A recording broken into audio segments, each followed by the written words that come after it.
My name is Joshua Brown, and anybody from the outside looking in would say that I was successful. And I think that many different people define success different ways depending on what they've done in life or what they've gone through in life. I'm the project manager at American Cabinet Granite and Flooring, do contracting.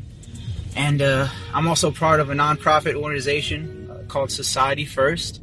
I also do prison ministry. I preach and do music in a couple different prisons right now, and it's just an amazing thing. And I also do music for a church called Jesus Church, and it's just amazing to be part of such awesome groups. And just my life has taken off, and it just blows my mind. I think that if I were to tell my 21-year-old self, my reckless 21-year-old self, what I would be a part of and doing right now, you probably wouldn't believe me. So I just thank God for my success. And my success is mine. And it means something different to me than it probably would to somebody else.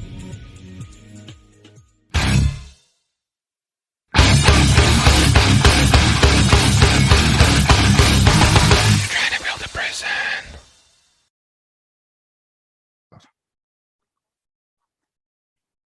So today I have with me Mr. Joshua Brown. Mr. Joshua Brown and I ran across each other from a mutual friend. Mr. Brown is going to be here today to speak about this mutual friend and the foundation that has came from that.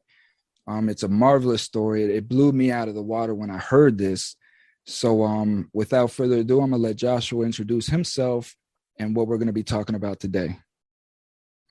All right, man. So my name is Joshua Brown. I am a podcaster, media director for a group called Society First. It's a nonprofit group, and we're pushing prison reform. We're pushing incentivized prisons, and we're also pushing against the laws that have inflated our prison system here in Florida.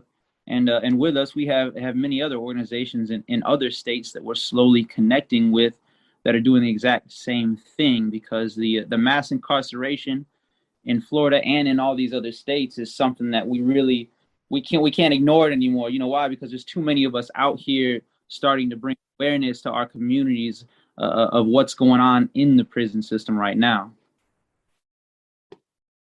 Well, that's exactly it. And as I've always said, this is why we're ostracized, right? Because we know the truth coming out. So they do everything they can to keep us down and to make us look like we're criminals, to make us look like we're uneducated, like we don't know, to keep us in that ostracized circle, because we know the truth coming out. But like you said, they, and their short-mindedness, right? Because all evil has short-mindedness. It's always in the now. They never think about what happens in the end. And this is how evil always unfolds.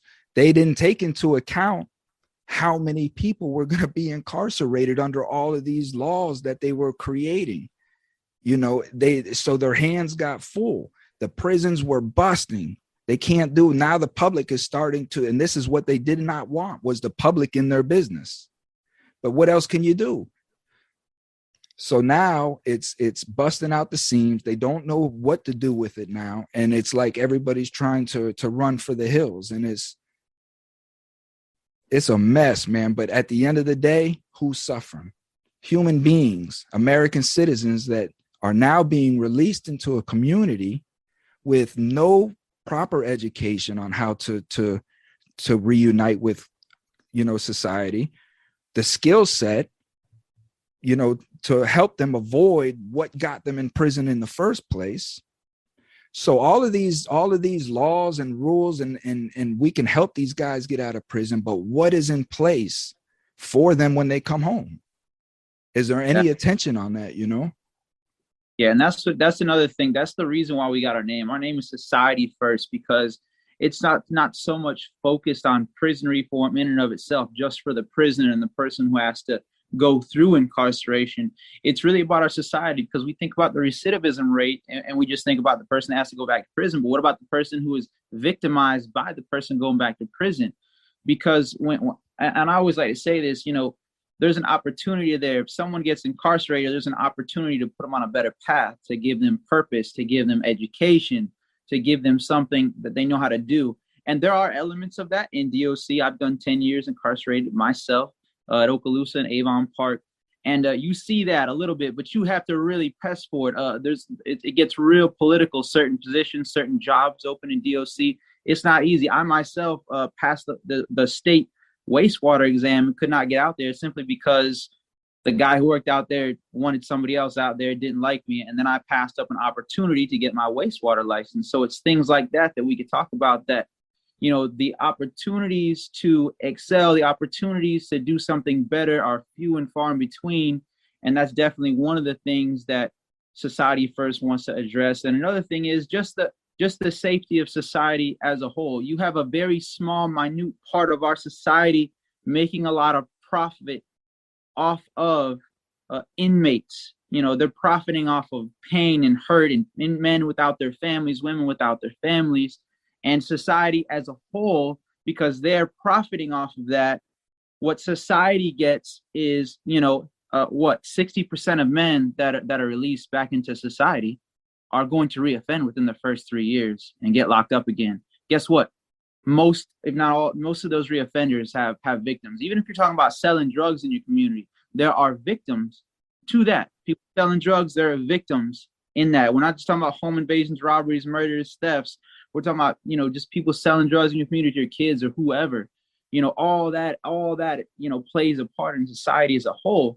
So we're talking about society, because those incarcerated individuals, a lot of times when we talk about them, we set them apart from society, like they're a whole nother thing. But the reality of it is, I mean, they're your uncles, they're your cousins, your brothers, your sisters, your nephews.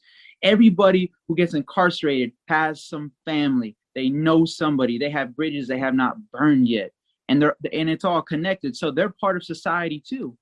And our premise is, let's make society safer by locking more of society up. I mean, we've got more life without parole inmates in Florida right now than 33 other states combined.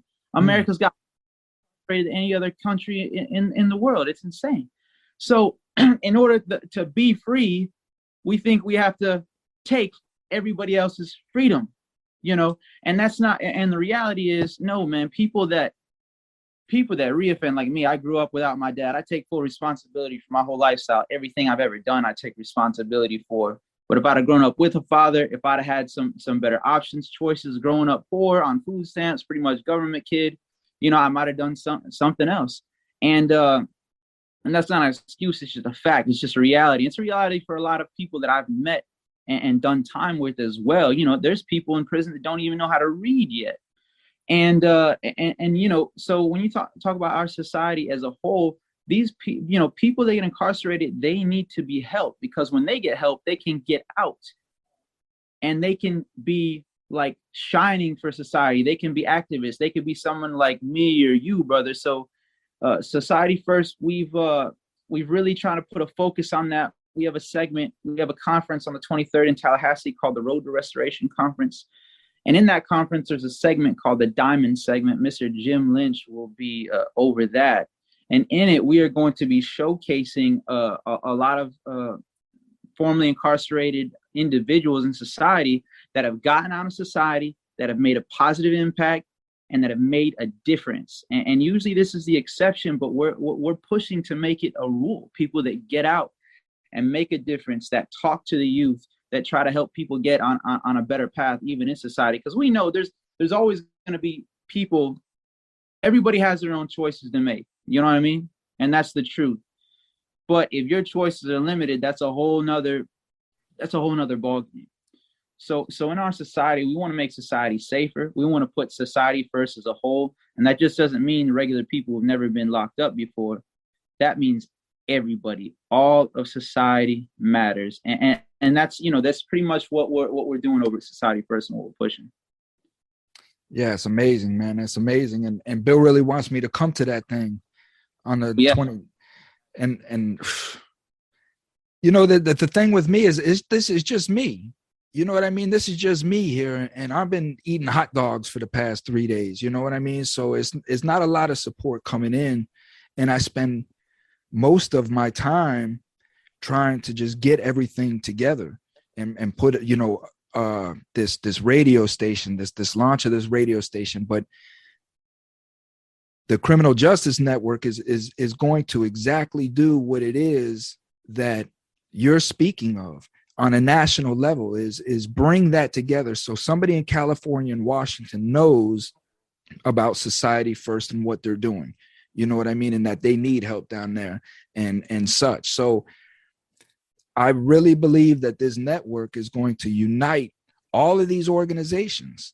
So into just one umbrella, to where, like you say, the society can go to this one channel and get all the information that they need when it comes to criminal justice. So when, let's say Cynthia's grandson in Florida gets locked up, Cynthia lives in California. She don't know about organizations in Florida. She don't even know anything about Florida, but she can go to this network and she can learn about Society First, you know what I mean? And things of that nature.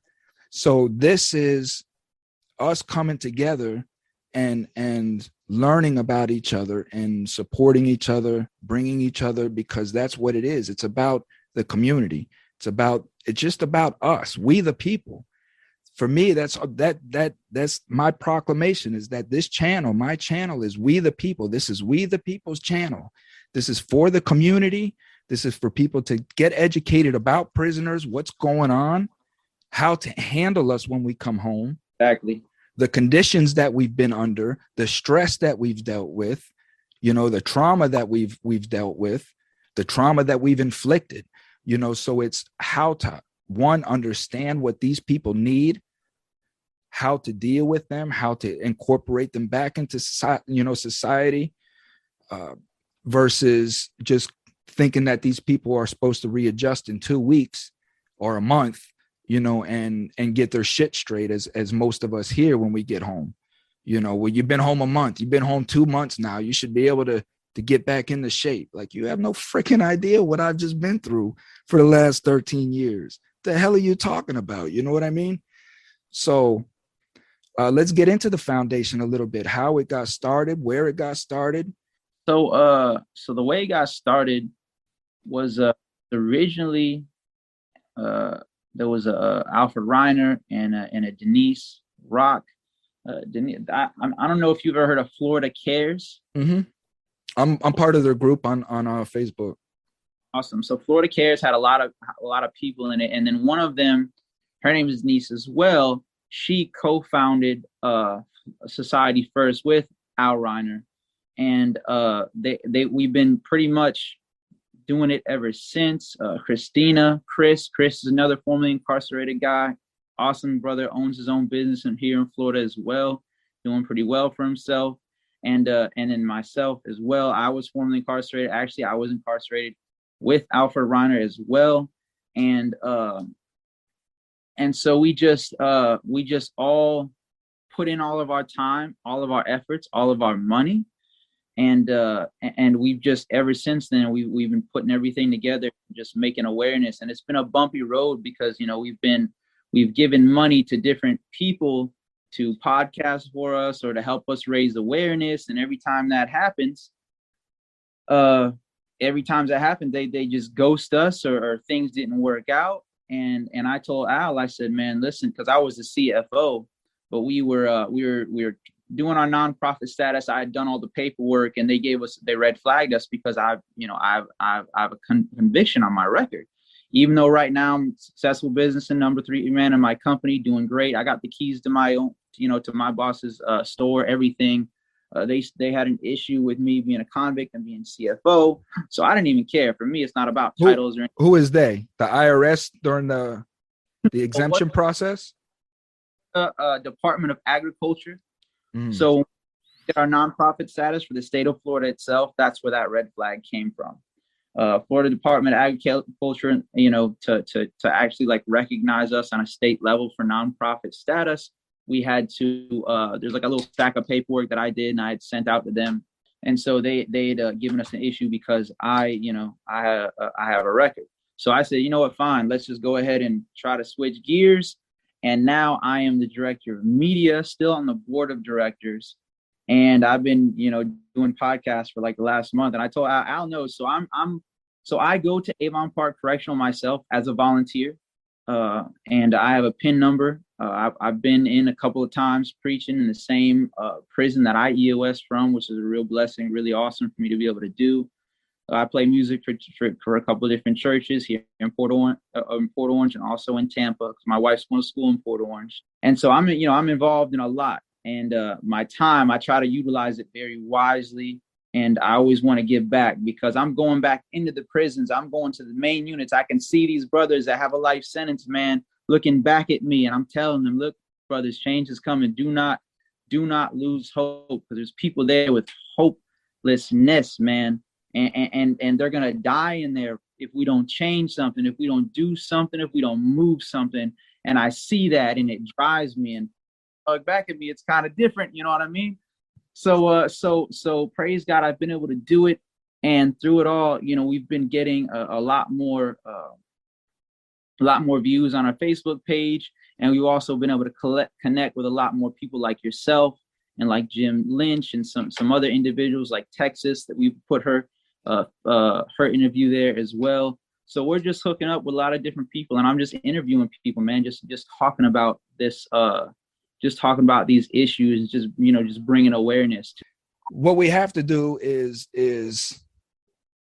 exactly that. I mean, we really have to come together. There are a lot of people that don't want to see us unite. And as you said, the pushback that you get, because the politicians really feel like they're in control right now. That is what's scary. That, I think, is what scares most Americans, is that these politicians really feel like they're in control, that they can push back any kind of way that they want. And when it comes to us, as far as convicted felons or returning citizens or such, it's okay as long as we're taking our handouts and our crumbs. We can get that. But when we start giving back or pushing back in a form of anti-agenda for them, that's when they start knocking us off. They start, shutting us down or giving us pushback. And it has to stop, because we know the truth. Again, like you say, all of these microtransactions on the families. I mean, for a family to go visit their incarcerated one, they're spending almost $100 or $200 in that day, if not more, on gas. Depends on where they're coming from. Some of these prisons, these people have to drive 5 freaking hours, Mm-hmm. And then there are single family homes, so they have to work sometimes mostly 2 jobs. A lot of times there's children in the home, and there's no support.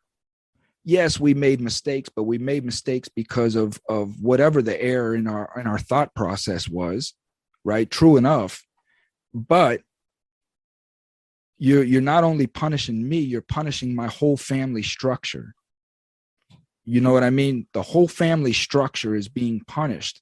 And when you have over 2.2 million people that are incarcerated, that's just incarcerated. We ain't even talking about people that's in the system.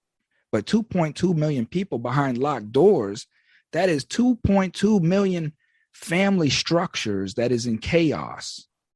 You know what I mean? And so the domino effect from there. And so, again, like I was saying, this is why I say I don't negotiate with terrorists, because they know this. They have the stats. They're the ones that are putting it out. They're the ones putting the stats out, but nothing is changing. And they always want to change on the back end. They always want to change these people that are coming home, but they don't want to change the system that are locking them up. This is the awareness that we have to bring to the people. So, I mean, your story is great. And for me to be in Florida, again, the network, for me to be in Florida, you're in the same place I am. And I've never even heard of this organization. That's the atrocity, right? That should not be. That should not be. We should all be connected, because we all have a common goal. So that's what we have to work on and get that done, and come into unity and know that, this network here, we're not looking to change any organizations. We want to support society first, and we want to bring attention to society first. and let society first know that, listen, man, you got a nation behind you. You know, that's what we need. That's the only way things are going to get done. Because other than that, these politicians aren't going to listen to us, and they're going to continue to think that they're in control. Well, I think the coolest thing, man, is now we have social media. We have these platforms. You know, we don't have to have tens of thousands of dollars to try to get commercials on TV or nothing like that to raise awareness. You know, we can podcast from anywhere, you know, low, you know, and you don't even need a really, really high budget stuff. I mean, all the equipment that I had that I've been using for the podcast, really equipment that I bought for me and my wife to do and record music. I sing and I play guitar for my church and everything, and I've written music too. So I mean, I'm on like a $400 right now. I'm just using just my iPhone, and that's it. And then I see you got a microphone there too. A microphone don't cost that much. So now, you know, we have the ability. We don't have to have a lot of money to really raise awareness. We just have to spend the time to you know, put it out there, to keep working on it. I mean, I'll tell you though, the paper trail for 501c3 status is a lot. Paper trail for everything. Going through it. Closely regulate everything we do, which is fine. I mean, when I was CFO, I used to tell them, anybody want a screenshot of the bank account, let me know. I'll put it out right on the stream, on the group chat, have no problem with it. And, you know, but the sad thing is, to be honest with you, there are groups out there that are, you know, prison awareness groups. I'm not going to name any names or anything, but there's some people. Hey, listen, that's what this is what the criminal network is for. And I've been saying that, and we're getting pushback on that already. Like, what do you mean? What do you mean? What do I mean? Like, I am not going to allow anybody under my knowledge to take advantage, manipulate, capitalize off inmates or their families no more. I'm not going to, you know, because it's bullshit and it has to stop, you know. So you're absolute. There are many organizations out there that are just taking people's money. Many organizations. Nothing. And that's another thing too. You know, I've really, you know, on the board of directors, I've really drilled onto them, like, what are we going to do? Like DO. Like, I understand, you know, we want to fundraise. I understand we want to get grant. We're trying to do grant writing, all this other stuff. We're supposed to be getting a grant in January. I told my guy, he didn't want to pay me a yearly wage. I said, man, I don't need any money. Mm-hmm. I already $70K a year by the grace and blessing of God, who's given me some awesome connections. You know, I'm good. You know, I'll give my time. I can't give as much as we really need to give. If I could clone myself, that would be great. But the fact of the matter is, you know, some people are just thinking like, what are we going to do? We get some money. Okay, what are we going to do with the money? We have to do something. We have to raise awareness. We have to do something that's going to really make a solid impact. And I think that right now, the best thing we can do is to push awareness, man. Start pushing awareness. Start talking to the Congress. Start talking to all of them. Not so much negotiating, but we need to get some real savage lawyers on deck to really start fighting all of this. Because check this out. Like, watch this. I just give a for instance, because people are like, what do you mean? Okay, boom. Privatization of prisons, for instance, right? When prisons first started popping up, all the private prisons, right? We had Blackwater. I was at Okaloosa at the time. Blackwater popped up near me. Everybody was talking, raving about Blackwater, how they wanted to go there.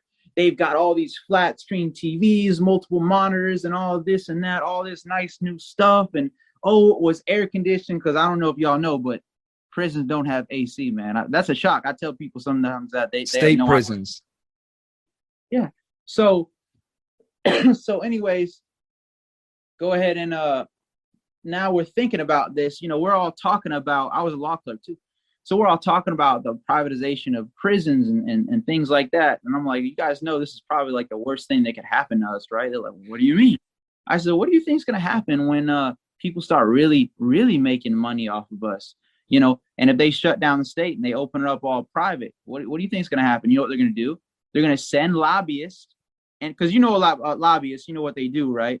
Lobbyists will go and influence the lawmakers. They will pay them money. They will be, this is legal, by the way. This is legal. Like when I learned this in microeconomics in college, and I learned this in social studies in high school, I couldn't believe this was legal, but it's still legal. They still do it. They go ahead and they grease their palms. They give them a bunch of money. They take them out on vacations, all this stuff to help change their mind, to sway them to push the law one way or another. So we privatize prisons. Guess what? There's a lot of people making a lot of money. There's a lot of people influencing, because money is an influencer, and they're influencing these people to pass certain laws. So you can sit there and elect somebody to Congress or a certain chair, you know, the House or Congress, whatever, and the House or the Senate, and they can be there. But guess what? Once they're there, once they get elected, they can make whatever decision they want. And what do you think's going to drive their decision? What do you think is going to sway them? Money, because they have lobbyists, people that are hired for that purpose, because businesses, big, huge businesses, corporations, they send lobbyists, they spend money trying to sway the law one way or another for their what? Profit, for their betterment, for their growth. It's the same thing with privatizations of prison. I'm going to do the exact same thing. Let's make laws harder. Let's make sentences longer, because the more inmates we can keep in our system, the more money we're going to make. It really makes tons of sense. Things of that nature. So, you know, everything needs to be addressed. Everything needs to be looked at. The government in the U.S. is supposed to be by the people, for the people. And like I said earlier, we're talking about a minute amount of people profiting off of the misery of many people. And ultimately, when you think about it and walk yourself through the thought processes and logic, ultimately the misery of society itself, because the recidivism rate just creates more victims in our society. That's it. And it's just like I tell people, when we say that prison is a business, we say this varies. Oh, prison is business, is, you know, the prison industry. But do you understand what that means, right? Do you understand what that means? When you have a business, right, you have profit, and then you have that profit off your goods, right? So if prison is a business, what is the goods? Well, the people, the inmates are the goods. Okay, so how do you keep these inmates coming back? How do you keep these goods, you know, in the business? Well, you have to create that revolving door. So again, this is why I say that when you're out in the communities and you're robbing, you're stealing, you know, you're in gangs, you're burning towns, you're murdering people, you're doing all the things that you do in the name of fuck the government, you're pushing their agenda. You are their agenda, because you are the reason why we have cops. You are the reason why we have prisons. You see what I'm saying? So you are feeding their agenda every time you're out there committing these crimes. And how do they get us to commit these crimes? They drive the gas rate up, right? They redline, they create slums. You know what I mean? They create the environment for the people to do the things that they do, to live in a survival mode mentality. That's the thing, right? It's not so much the environment, it's the mentality of the person that's in that environment. And they already know that when you're in that environment, nobody likes to live like that. Nobody likes to live in the slums. So it automatically puts you in a survival type mentality. You're constantly trying to live from check to check, you know, check to check, to try to grab what you can. And just the oppression that causes, because you're in prison yourself in that fashion. So you argue with your family. So the family structure isn't strong. You're yelling at your wife. She's yelling at you because you're a bum and you think she's too, you know, so that constant strife is in that family unit. The children grow up in that. They either go to foster care, they're out committing crimes, getting in gangs. So this is how that cycle continues, and the prison business thrives. They have stocks. You can go on the stock market right now and see the stocks in prisons.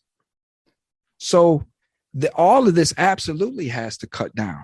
So I think nationwide we're 76.2%, recidivism nationwide now, it's ridiculous. That means if you have 1 million people that come out from prison, 760,000 are going back.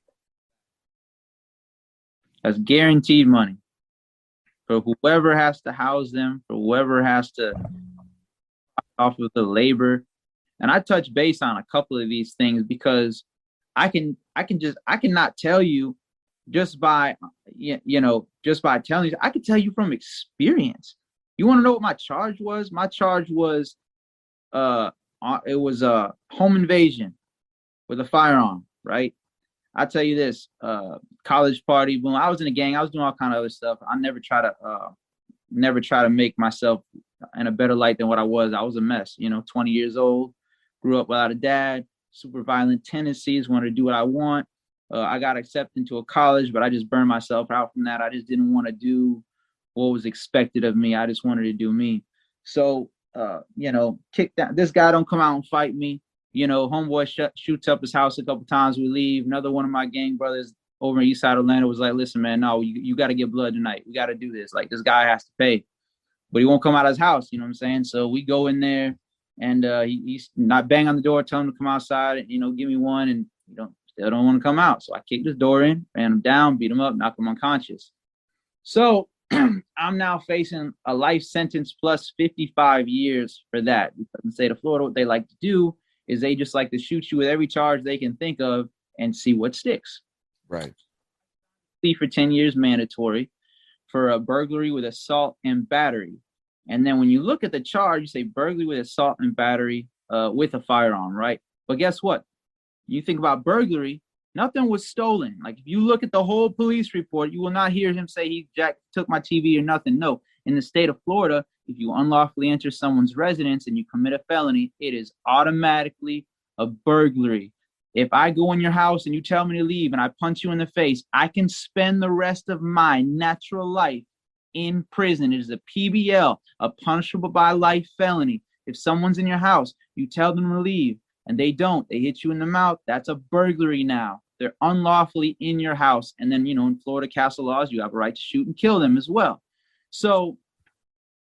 But watch this whole entire, if he would have come outside, we would have gotten in a fight, right? The police were called, the officer came, I would have got locked up on a third-degree felony with an assault charge, right? Punishable by up to 5 years in prison. But because it happened in a house, and let me also tell you, a house that he did not own, it was not his house. It was like somebody else's house. But because it happened in a house, I spent 10 years, 3,650 days, brother. I did all of them, all 10 calendars of my natural life, 10 years in prison because it was inside a house and it wasn't even his house. That's how our law works. And I can tell you that by experience. Look me up. You can look at my name. My DC number is X67334. Look it up on the website. You'll see all my charges, right? So that's how our law works. That's exactly how it works. It's ludicrous. And the reason why the laws are like that, because they say, oh, we're a tourist state and, oh, we're a protect your home state and all this other stuff. But where's the fairness in that? Where is the justice in that? That, I believe, is an unjust sentence. Do I think I deserve that? No. Did I deserve to get punished? Yes. I was living reckless and I was young. But to spend my whole entire 20s in the Department of Corrections, not receiving any correction, by the way, not receiving any help. It was only by the grace of God and connections I made through brothers in Christ where I was able to get where I am today. Did I deserve that? Was that just? No, it was not just. It was an unjust punishment. There are certain states where something like that would have got you 2-3 years if you're lucky. Well, and that's my point. My point is that exactly is if a person's going to get 10 years for that crime, which I understand. We all want to feel safe in our homes. We all want to not have to worry about somebody kicking open our doors or this and that. But if you got 10 years, then somebody in Arizona should have got 10 years. And the person in Washington should have got 10 years. And everybody that does and commits that crime should get 10 years. You see what I'm saying? Because again, that's trauma on me in itself. Like, why the hell am I sitting here for 10 years? And this dude, my cellie, got 2 years for the same shit.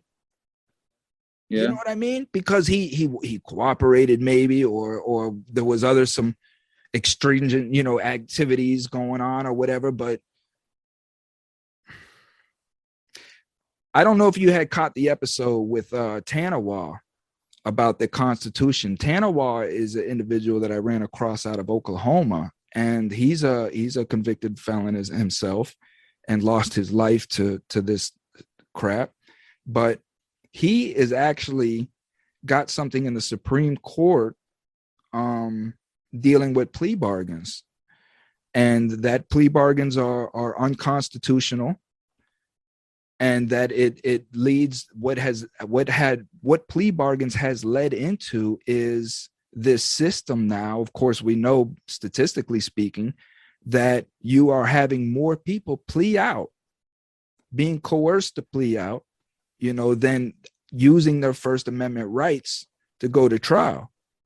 And now when somebody goes to trial, in my case, I feel like I was severely punished just for going to trial, because it was made known all through that process that I was going to be punished for going to trial. I was wasting taxpayers' money. I was wasting their time and all of this crap that they would tell me. So that means that, you're not showing remorse is the biggest thing that they would say. You're not showing remorse because you're taking it to trial,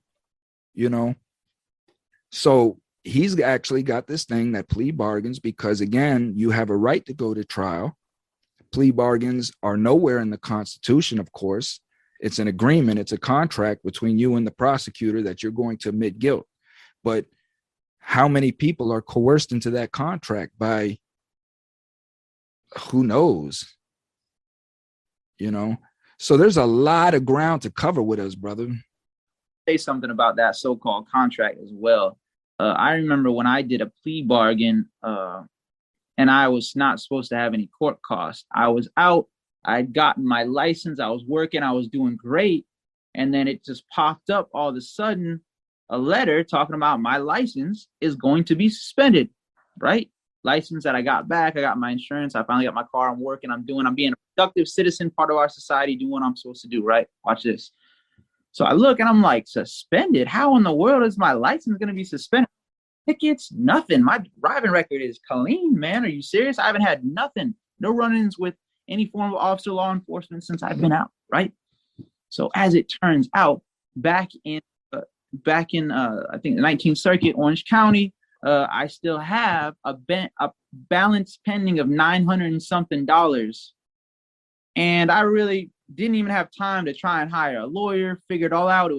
And that was like when COVID was just starting to be a thing too, and it was all crazy. Man, I just paid these people their money, man. I started paying it, and I had to pay to get my driver's license renewed. So, I mean, that they have the ability of not keeping up their bargain, but boy, you're going to do all the time that you're supposed to do in prison. They don't even give you, you don't even have an option. There's not even no way for you to wiggle out of it. You know what I mean? There's not even no way for you to wiggle out of it. But again, all the power is in the prosecutor's hands. All through the Arbery trial, all through the Rittenhouse trial, I was telling the people, pay attention. This is live courtroom action. Never mind the charges. Never mind what's going on in court. Just pay attention to the play. Just pay attention to how much leeway the prosecutor gets. You know what I mean? And how quick the judge is to shoot down the defense or make things hard for the defense. It's these processes that, like you said, the advent of social media, and cameras everywhere now, we are seeing the corruption before our eyes. But when are we going to take a stand against it? Exactly, man. That's right. So listen, big event, FSU, man, January 23rd. What do you guys need? So right now we've got pretty much everything. The event's going to be from 2 to 6 o'clock, the Tucker Civic Center. Right now we need a videographer. We're still looking for one. Somebody who's going to be able to take the video so we can live stream it, put it on Facebook. So that's pretty much like one of the last things that we need right now. Okay. You guys, you hear that, especially Florida, up in the Tallahassee area, videographer. They need this filmed. Again, this is coverage that the Criminal Justice Network, we want to come together and send people to organizations like this, so they don't even have to worry about, can somebody come film this? These are these are pertinent issues, man. These are pertinent issues that needs to be heard and made aware of. So hopefully we can get that done. How, again, do they contact you and your organization? Listen, you go to society-first.com, or even better yet, go on to Facebook and look up society-first, and you'll find us there. Or you can email me at Josh, EBROWN 1989 at gmail.com, or Josh Brown CFO 1989 at gmail.com, or Society First CFO at gmail.com. Those 3 emails. Okay, perfect. So good meeting you. I'm sure we're going to catch up, and you're right around the corner from me. So we're going to go catch some lunch or sometime, man, and really get to the nitty gritty of stuff off air and out of these people's ears, because people watching and they listening, man. But stay blessed, stay safe. And as I like to tell my people, man, just continue being your best self, man, and everything's going to work itself out. Till then, peace, man. Take care of yourself.